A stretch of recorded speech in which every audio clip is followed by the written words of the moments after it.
If you're a sales professional, you really, really need to etch and emblazon this concept into your consciousness. Okay. Little problems, little commission checks. Big problems, big commission checks. Now, you can actually turn little problems into big problems, big customer problems, and therefore earn big commission checks. You can manufacture these circumstances in many cases. So let me tell you a quick story. This is a discovery call I was on probably 5 or 6 years ago while I was at Gone with one of the reps that worked for me. And we had this discovery call. It was a sales enablement manager in the room. And we also had Power in the room, the SVP of sales and services. And they came to us, they came inbound. And we asked them, we kicked off by saying, what motivated you to look into Gone? And the sales enablement manager took over the conversation immediately. And he said, we need visibility into our sales conversations. Okay, so the challenge with that is that's not really a problem. It's not even a little problem, right? We're talking about how to turn little problems into big problems. It's not a problem at all. That is a desire for a solution, right? Visibility. And the willingness to spend money on something like that, something that surface level, is probably zero. And so we said, okay, well, what's driving you to crave that visibility? And he went on, he peeled the onion one level deeper with us. And he said, well, reps are struggling to power, so we need to coach them up on that. We said, okay, tell us more about what's going on there.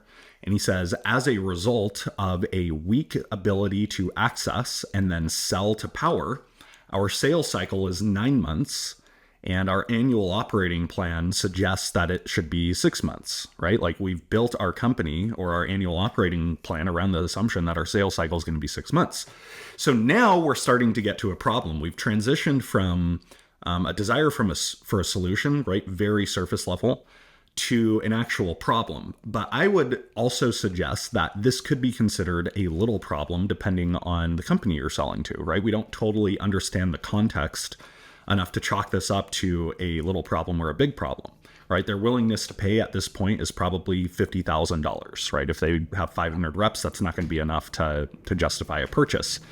And so we then took a step back and we used a little bit of softening language to continue peeling back this thread. And we said, this is going to sound a little bit redundant. I understand that, but you've probably, right? If you're like any other sales organization, you probably have 6 or 7 or 8 big challenges that you could be solving right now. And I'm curious what's going on in your business that's driving you to prioritize this one among all of the other shiny objects that you could be tackling right now. And notice now that power took over the conversation. Okay, this is worth writing down and remembering. The closer you get to the center of the onion, the core of the problem, the more you're speaking power's language. And so now that we were getting to the core of the issue, she took over the conversation and she said, well, 9-month sales cycles mean we have an 11-month cash cycle. Okay, what she means by that is when they close a deal, on average, they sell net 60 payment terms, right? Which means when they close a deal, a customer doesn't actually wire them the check for another 60 days after close one.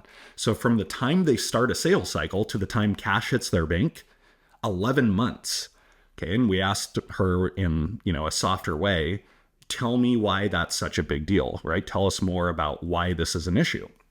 And she said, well, this 11-month cash cycle puts our cash position at risk, especially when you forecast the business 2 years out. And if we don't reduce our cash cycle down to something more manageable, like say 8 months or so, then we're going to need to raise more capital. And in this kind of situation, when you're raising capital to bridge a cash flow gap, it's typically very dilutive capital. Okay, it's not the kind of capital where you can get good terms because you're just, pouring gas on growing the business. It's basically a bridge round, and it very likely could be a bridge round, which means millions and millions of potential dollars could, not for sure, but could evaporate in terms of valuation for the company. For her specifically, that means she's going to take a big potential financial hit, right, when it comes to exiting the business, and the company will as well. So we have gone from, right, look at the screen from left to right. We've gone from we need a little bit of visibility to we need to coach our reps to sell on power to we need to decrease our sales cycle to we need to decrease our cash cycle to millions of dollars worth of company market capitalization or valuation is at risk if we don't solve this. And as a result, the willingness to pay shot up to $500,000 or more. Okay, you can replicate this same motion in your own sales cycle. Now, you do need to be talking to the right people in many cases. Sometimes, and I get this, mid-level people won't always be able to answer all the questions you're trying to get at when you're trying to peel back the onion. But here's a few quick tips to replicate this in your own deals. Okay, number one, as you start fleshing out the problem, try asking this question, right? When you know you're at like the surface level, try asking, what is going on in your business that's driving you to prioritize solving this, right? I imagine you probably had a meeting with colleagues where you all talked and defined the problem and its level of magnitude. What did that conversation sound like? That will reveal so much information and context that you didn't realize before, that empowers you to build a case for driving urgency and a far, far bigger deal, right? That's how you go from a little problem that generates little commission checks to a big problem that has the power to generate very, very big commission checks.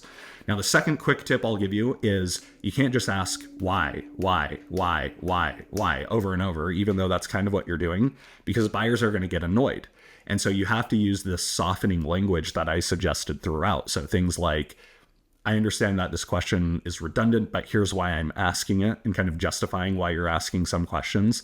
So use some of that softening language and then try the question that I suggested, right? What's going on in your business that's driving this to be a priority? And you will be shocked and amazed occasionally at some of the answers you get.